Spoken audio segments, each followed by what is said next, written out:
Okay, and hello everyone. Welcome to another episode of Taboo Talk, featuring your very own pastor, me, Lady Charmaine Day. Today's show is guaranteed to be full of sensitive, intimate, natural conversations rarely talked about in the Christian community. So now get ready for your own spiritual consultation. Are you ready? Great, let's begin. How are you doing today, beautiful? I called you beautiful because you are. How are you feeling? I know you're feeling good, phenomenal, special, and precious, because those are all adjectives I would use to describe you. You simply are very, very beautiful, special, phenomenal, and wonderful. And when God made you, he did not make a mistake. He made someone so wonderful and incredible. Let me give you a warm round of applause for being so special and precious. Yay! You are so vital in your home and in your community that without you, so many things wouldn't happen. So continue to do what you're doing because you make God look great. I have a few announcements before beginning the show. If you haven't already, please download onto your Android and iPhone the Lady Charmaine Day app. This app is my way of thanking you for being a part of this ministry. And the Lady Charmaine Day app has features that allow you to listen to Taboo Talk from your phone, see my Taboo Talk virtual show from your phone, read my blog, call in with a prayer request. I will pray with you and tell you what scripture I'm standing on. There's also a QR scanner and tip calculator for your convenience. So please, download the Lady Charmaine Day app today. Also, when you have a chance, please visit www.ladycharmaineday.com. There you can read more about the ministry, learn more about Taboo Talk, see up-to-date pictures, read my Facebook fan page, and receive free gifts. And while at ladycharmaineday.com, please visit the store to make a purchase. It's through your purchases and offerings that I'm able to continue my ministry. And my ministry is done online through Taboo Talk, through my social media, through my website, and through my app. So if you're following me through one of those mediums, I consider you a part of this ministry, and I want you to know that I'm praying for you all the time. And my last announcement for beginning the show is to thank you. Thank you so much for watching. You are appreciated, and you are prayed for, and you are wanted. Thank you. And now we're going to begin the show. We have none other than subject matter expert in public health, Christina Bradley, on the show today. And let me tell you about this phenomenal, interesting, wonderful, phenomenal person. Christina is a public health professional with over 8 years of experience in public health research and nonprofit management. After graduation from Haverford College with a BS in psychology, she began her career within the Department of Population Health at the NYU Lagoon Medical Center. There she led NIH-funded research efforts to assess obstructive sleep apnea, risk improvement, sleep health practices, and prevent chronic illnesses in Black communities.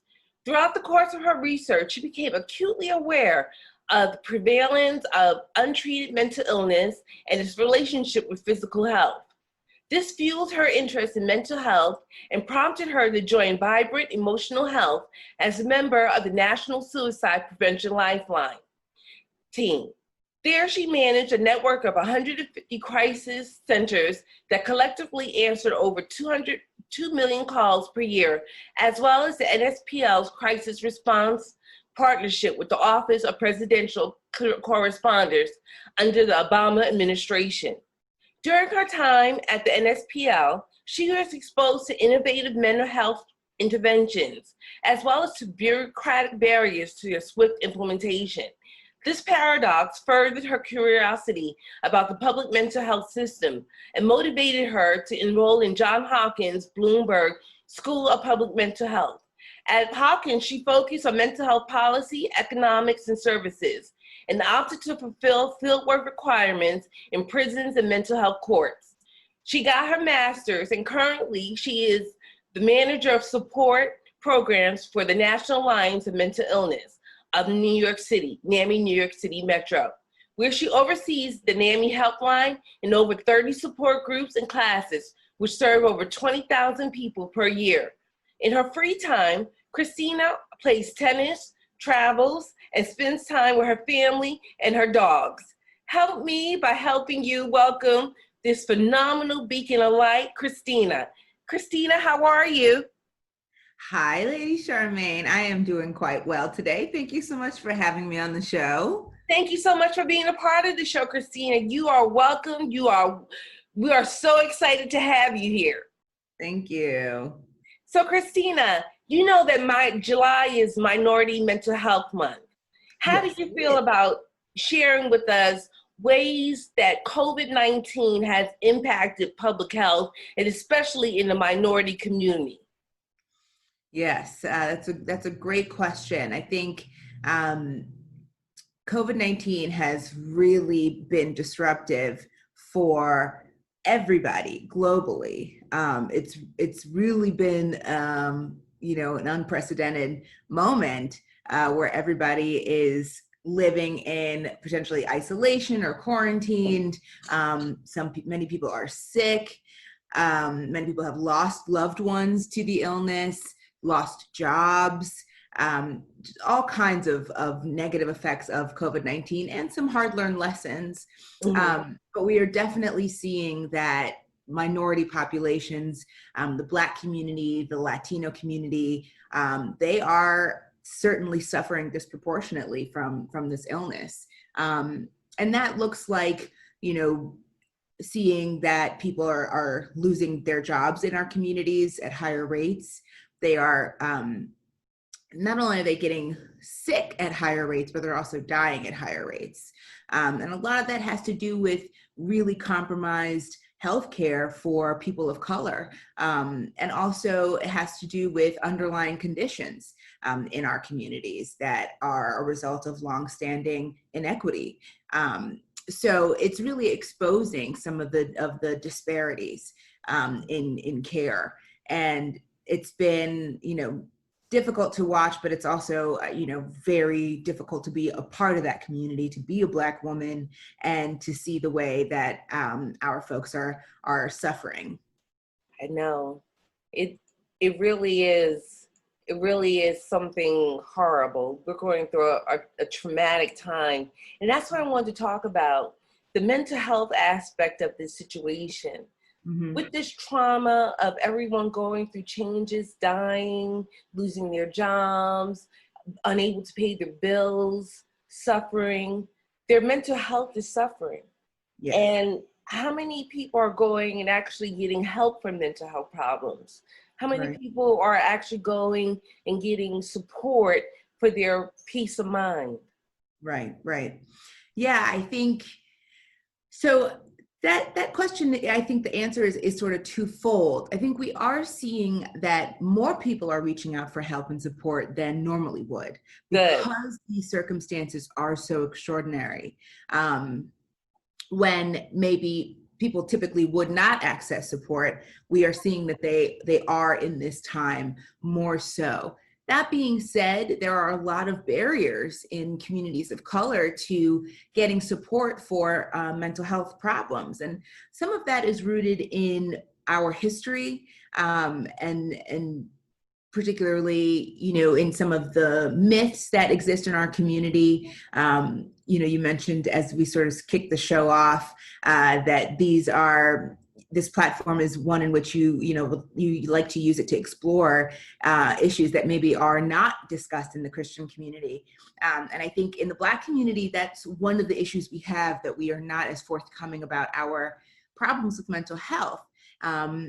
it is a taboo topic. And, and I think, it is sort of, so there are these myths about even the validity of having mental illness, yet alone how to care for it. There are some myths around, around whether or not you're a strong person, or mental illness can be a sign of weakness. So there are some cultural issues in our community and stigma to get over. But I think more importantly, there are real life barriers to care, real barriers to feeling like mental illness is a worthwhile thing to discuss and to treat. And that is because we are not cared for in this society. We are, in many ways, it is communicated to us that we are subhuman or inferior or deserving of less. And, so going into a doctor's office to talk about how you might be feeling depressed is not exactly a doctor's office is not exactly a safe space for Black people. And that's because providers come with their own biases. We are neglected. We die at higher rates as mothers. And, that has real consequences on the trust that we have in the medical system.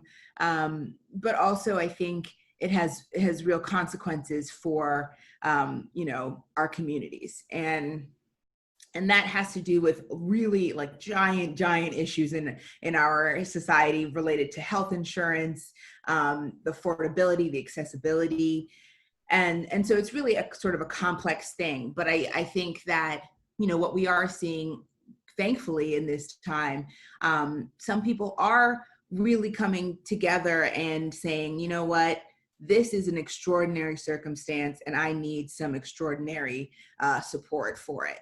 And so I'm encouraged by that. Good. One of the things I wanted to explore with you, especially from you being a subject matter expert in public health, is what do you think we need to do in America specifically to address mental health issues for people of color? Ooh, I love that question. It's so layered, but I do think that, I'm personally a big advocate of community health, and creating opportunities for connection and services and health and change in our own communities, the communities that we come from, that we care about and are connected to. And so I believe strongly that we need to, as a country, invest more in the systems and support systems in our communities. And so what I think that looks like, and really where we need to start, is education. I firmly believe that we would be much better off if we started having these conversations about mental health at an earlier age. If it were something incorporated into the curriculum in public education and private education, in early education. So I think that is sort of the first step. How do we start having conversations earlier so that we are mitigating the stigma that we all grow into, that we're all victims of, but certainly, even perpetuate at times because of the way that we're raised or the way that society has shaped us. And so I think really starting by looking at the schools, how can we incorporate mental health into the educational experience? And how do we connect with parents? I think that's a longstanding issue in education. Is a child has two worlds. They have the world that they live at home, and then the world that they live outside of the home. And so I think using schools as sort of this fertile ground to connect with families, connect with parents, and have these conversations, do screenings earlier for children, and provide mental health support earlier, even if it's something as simple as meditation time, in schools, that kind of thing. So I believe firmly that we need to take a look at education. And I think that starts early, but it's also equally as important, I think, at the graduate level, at the professional level. Do we have people who are we represented in the provider, pool? I think a lot of what we come up against, the issues that we come up against in our medical system, is that there are not providers that look like us. And it's hard to trust. It's hard to feel like you're really being seen clearly when you are, being seen by somebody who does not understand where you come from. And so I think we need to invest in training and in sort of recruiting people of color for positions in hospitals, for positions as therapists, psychiatrists, counselors, really making that one of our priorities, I think would be an important step. And then of course there's the policy level, right? So there is, how are we regarding mental health as a society? For a long time, it was not seen as something equal to physical health, right, until the parity laws. So, really thinking, I think, creatively about how we can make sure that those laws are being upheld and hold insurance companies accountable for discrimination. And also, how do we sort of use that as a platform to continue creating policies that encourage the regard for mental health that it really deserves. That's excellent. That's excellent.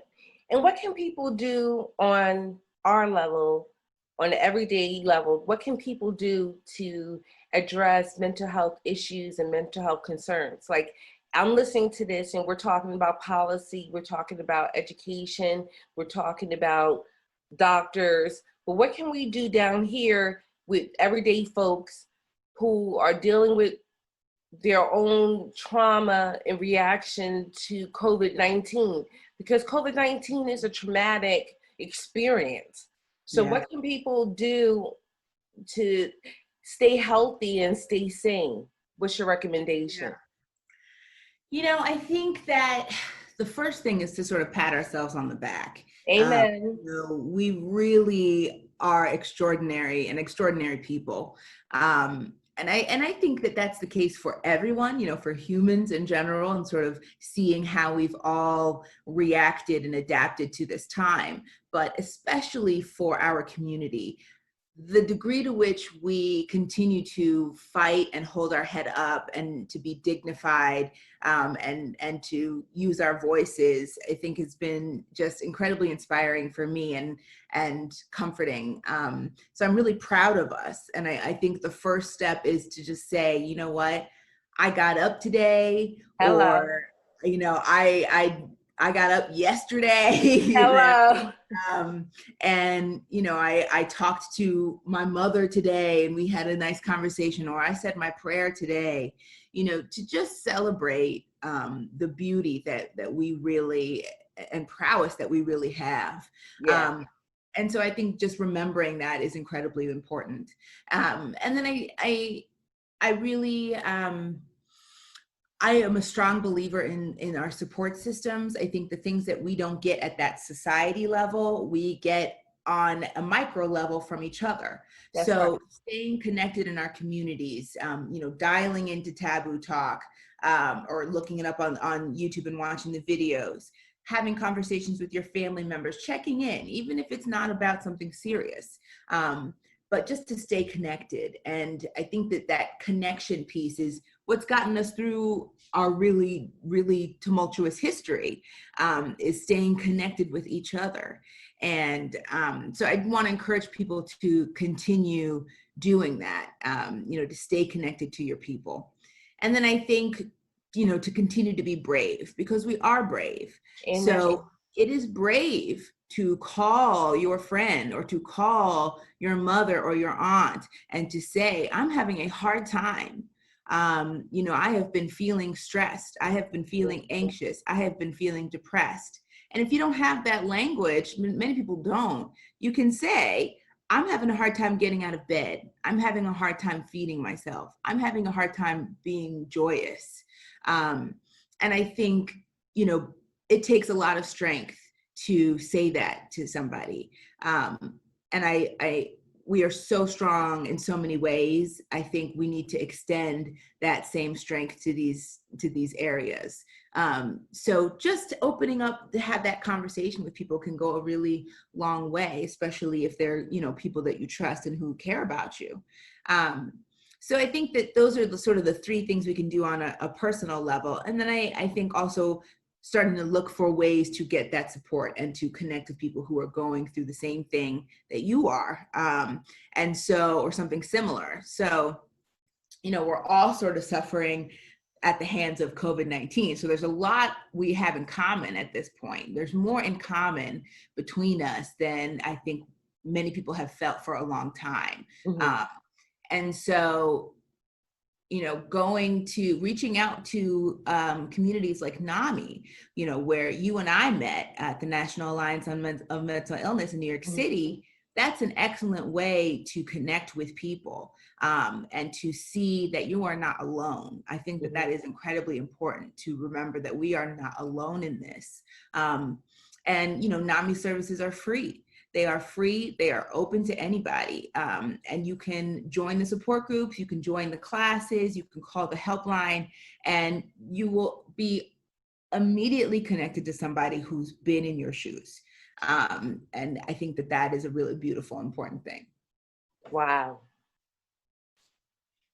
That's incredible. I think that's an incredible ways for us to do something positive and uplifting and helpful to each other. And the fact that NAMI is there to support us is even more special, because NAMI is a safe haven to the mentally ill and to their family and friends. And really, it's an uplifting place. That's right.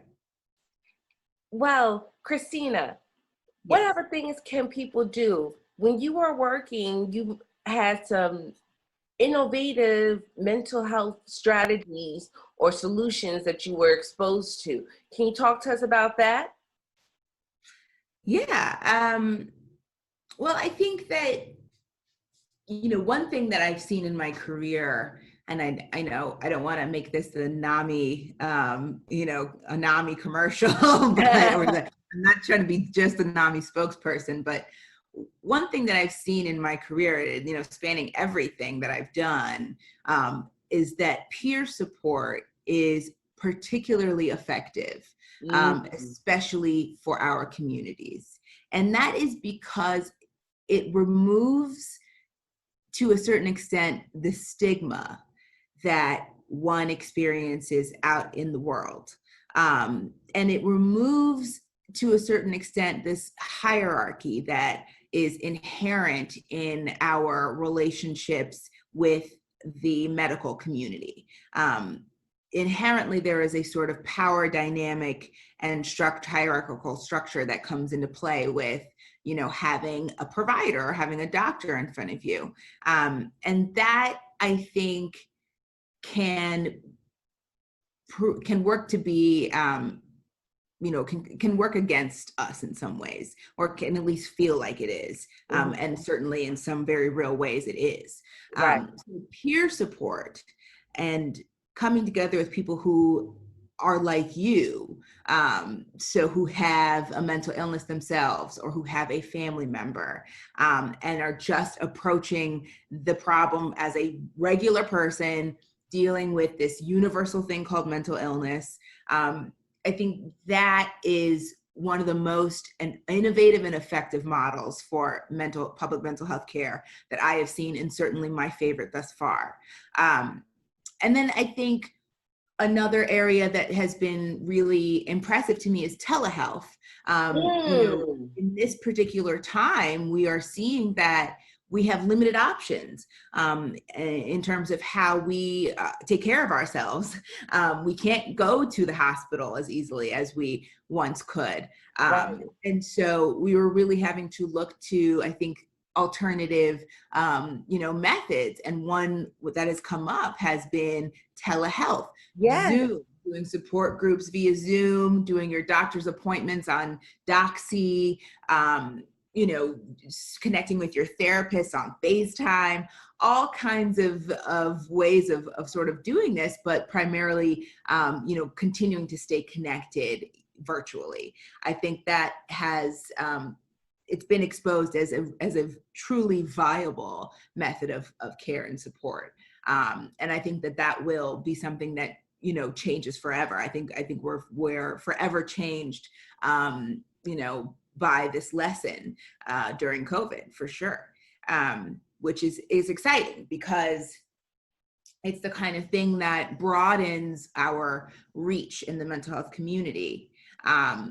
Not everybody has a phone. Not everyone has a phone with a camera and a microphone. Not everyone has a computer, but more people do than perhaps, you know, who can show up in person.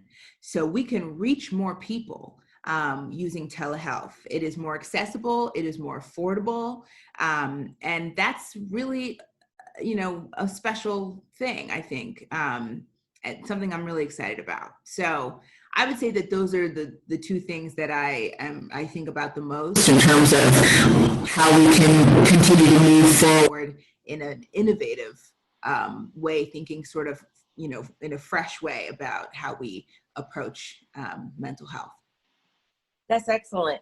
And I love the telehealth. I enjoy doing telehealth, mental health service for myself.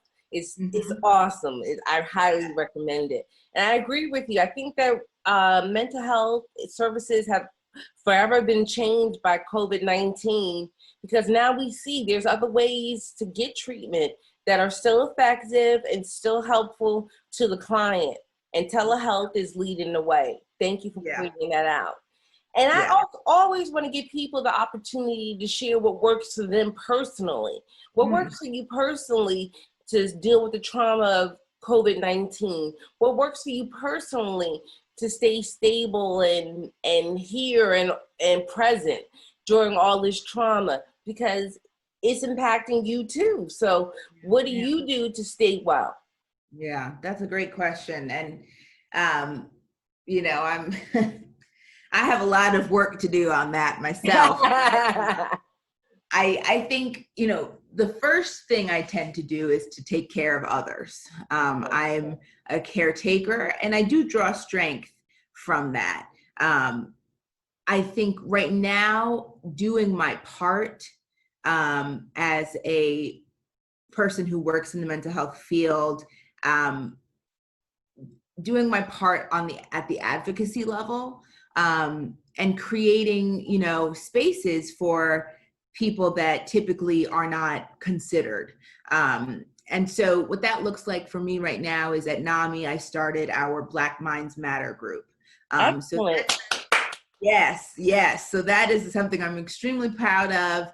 And it's a support group for people who identify as Black and are living with a mental illness. Excellent. This is a revolutionary support group for NAMI and for, I think, our community. It is extremely popular already, but I really draw a lot of strength from being a part of that, because it's created a space for us, just for us, and that's really special. And it helps me to see and talk to people who look like me, have experiences like me. And I draw strength from them because it's incredibly strong people who are very brave.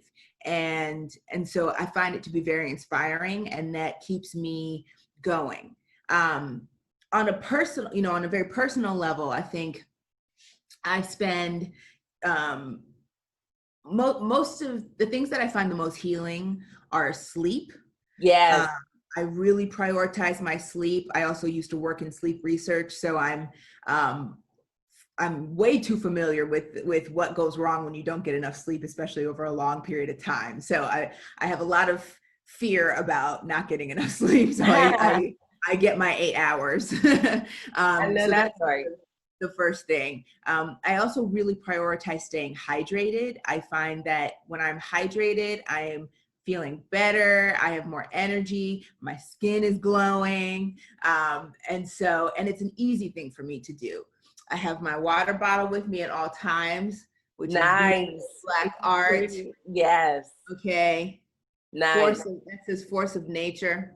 So I love my water bottle, and I keep it, filled up, and I drink out of it all day. And I'm really intentional about that. So those are a couple of things that I'm very careful about.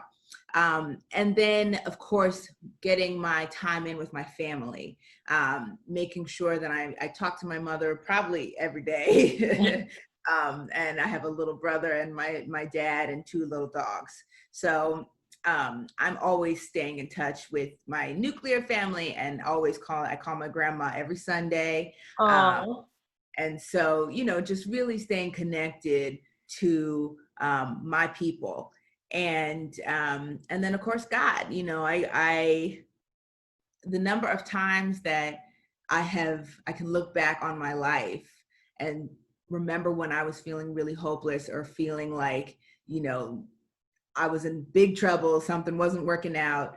And I can look back and I can always say, I got through that. And I got through that, not just, survived it, but I passed with flying colors. And I had things come my way, opportunities, people that I know were put on my path because I'm loved. And so my prayer, my spiritual work is also very, very important to me. Excellent. Excellent. Mm-hmm. And then, of course, I have a therapist. So thank goodness for therapy. Yes. Yes. How long have you been in therapy? I've been in therapy for 6 years. And how have you found it?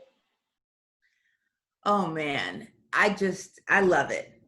I love it. I think, I just think it's so important. I recommend everybody does therapy. I really do. Even if, I always say, I'm like the person in my family that is the cheerleader for therapy. So I've tried to get everybody into therapy. But I always say, people think you go to therapy when you're really down and out, when you're really, really struggling. And that's not really the case. I find that I get so much out of therapy when I'm doing well, even, so it's good for no matter where you are in life, I think. And I really love it. And when you find that good, it takes a minute to find the right one. That's when you true. do, you have to be patient with that process. But when you do find it, it is really, really worthwhile. Nice. Mm-hmm. Nice. I tell you, I've been in therapy since 1997, and my therapist is thebomb.com. She helps me get through so many different things, whether I'm feeling bad or feeling good. She's there in both times, and she's helpful. So I highly recommend it as well. Agreed. Yes. Well, you know what? People say to themselves, what's one thing besides sleep, which you mentioned is excellent, and staying connected with family and having a therapist? Is there anything else that you would recommend people have to stay well? Yes. I think that if you're not comfortable with therapy or you can't afford it, there are certainly options for that, for those sorts of issues that you can explore, especially now with telehealth. I think it's another thing that you're finding there are more affordable solutions, but also it's a little less intimidating, I think, for people than having to walk into a room or walk into a, building for therapy.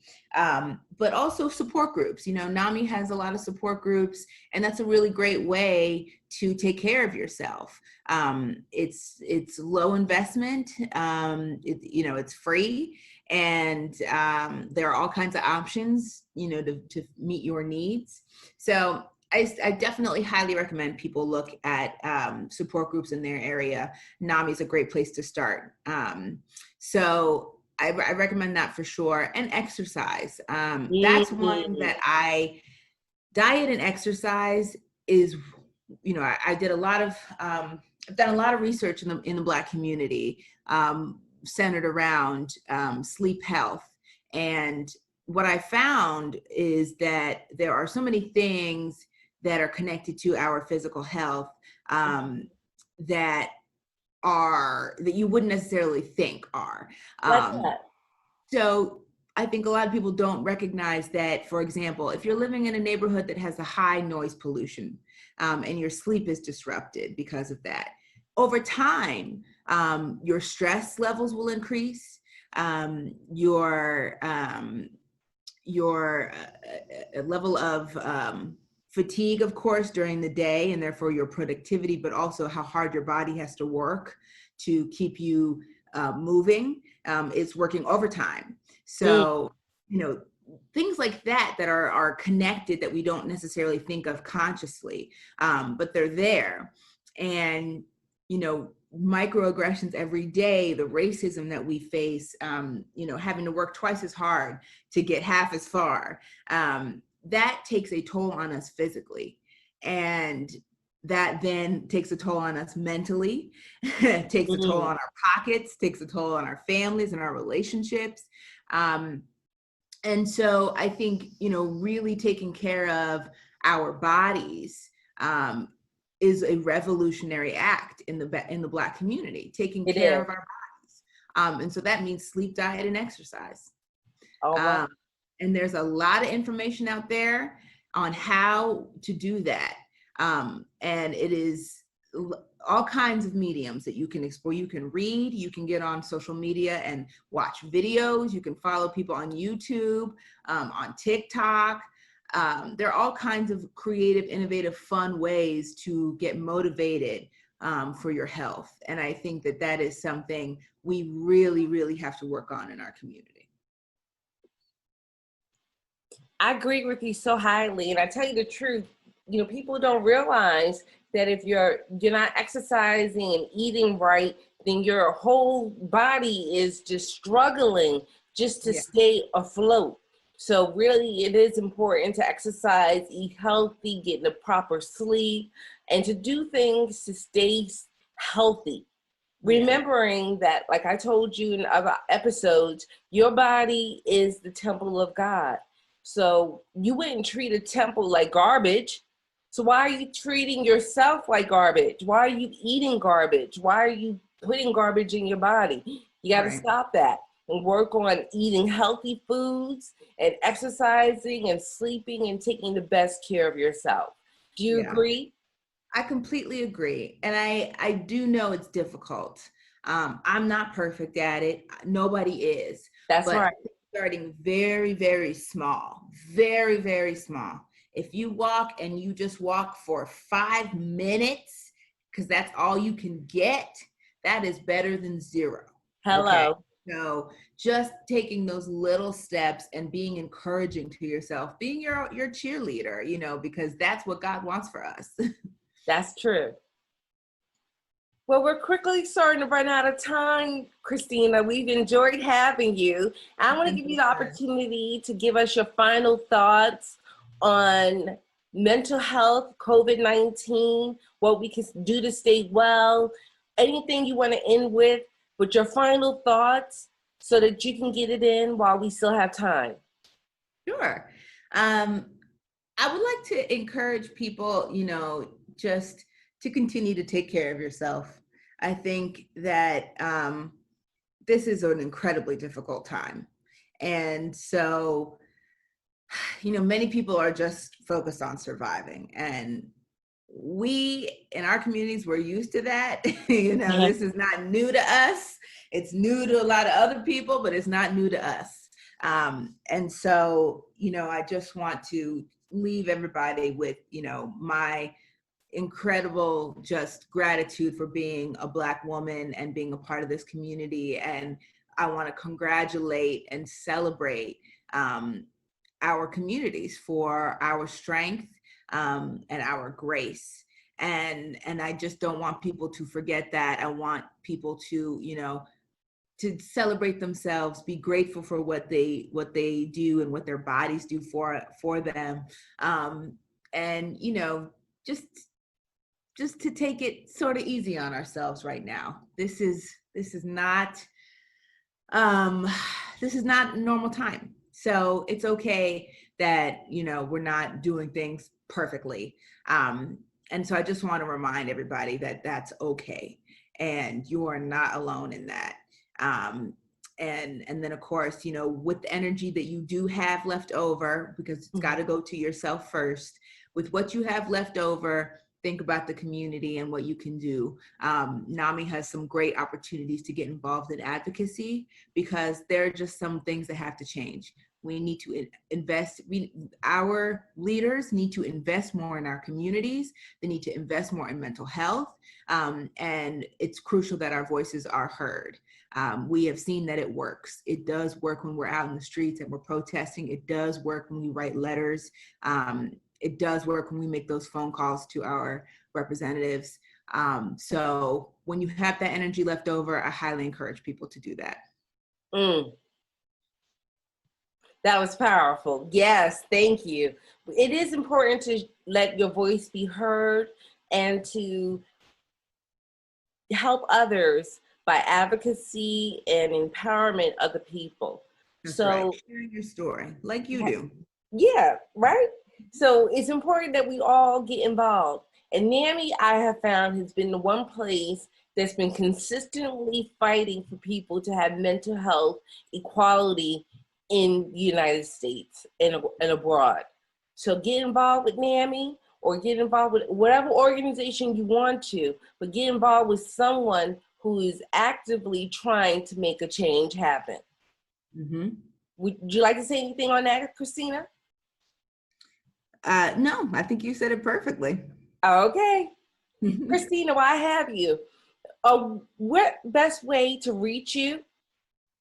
Oh, great question. The best way to reach me is, well, I'm on LinkedIn. So that's, I love to connect with people on LinkedIn. So my name is Christina Bradley. I work at NAMI currently, so look for that. And you can reach me at C Bradley, that's the letter C, my last name Bradley, at NAMI-NYC.org. Okay. And I can tell you this about Christina. Christina answers her email, hello, and she answers her phone. And she's always on top of things. So wow. You reach out to her, she will help you. She is an incredible, phenomenal, uplifting, inspiring, on the go, no joke, no play woman. And she's someone who I highly recommend. If you were impressed by her like you should have been today, listening to her give us advice, then reach out for further advice if you need it, or go to NAMI. And let me give Christina the microphone for NAMI, New York City Metro's or website. Yep, you can just go to NAMI, NAMI-NYC.org. All right. And there's plenty of help there, and that's where you'll find Christina as well. That's right. Well, Christina, I have to tell you, this has been a phenomenal time with you. Oh, you've given so much information. I'm like, whoa, okay. I'm excited. Thank you so much for blowing my mind and for helping us see on a higher level, the macro level and the micro level, what we could do on the macro and what we could do on the micro. So globally, you gave us an overview, and then you told us what we can do as human beings, which is very, very important. Thank you. God bless you for coming on the show today. Oh, it's my pleasure. Thank you so much for having me, and thank you for, creating a platform like this. It's really important. Yes, it is. Thank you so much. And will you come back again? I would love to. I love talking to you. Of course, we would love to have you again. All right. All right. Well, we have come to the end of our show. This episode of Taboo Talk was done because you are very, very special, deserving nothing less than what God has promised you. And God has promised you a wonderful, peaceful, happy, joyful, prosperous, abundant life. Continue seeking God's face in all that you do, and a wonderful life will occur for you. Taboo Talk, featuring me, your very own pastor, exists to help transform your mind, body, and spirit, utilizing the principles of Jesus Christ. Keep tuning in and listening and watching to Taboo Talk for a word in season to help you along your spiritual journey. I promise I will continue to bring subject matter experts like Christina Bradley on the show who will uplift you, who will guide you, who will take you to the next level, like Christina Bradley actually did today. And there are more subject matter experts out there, and I will find them and get them to come to Taboo Talk because you are very, very special. And you deserve to hear good information from good people. And there's nothing less than the very best that's going to happen for you as you continue to watch, grow, and learn. Well, until next time, take care of yourself. Goodbye.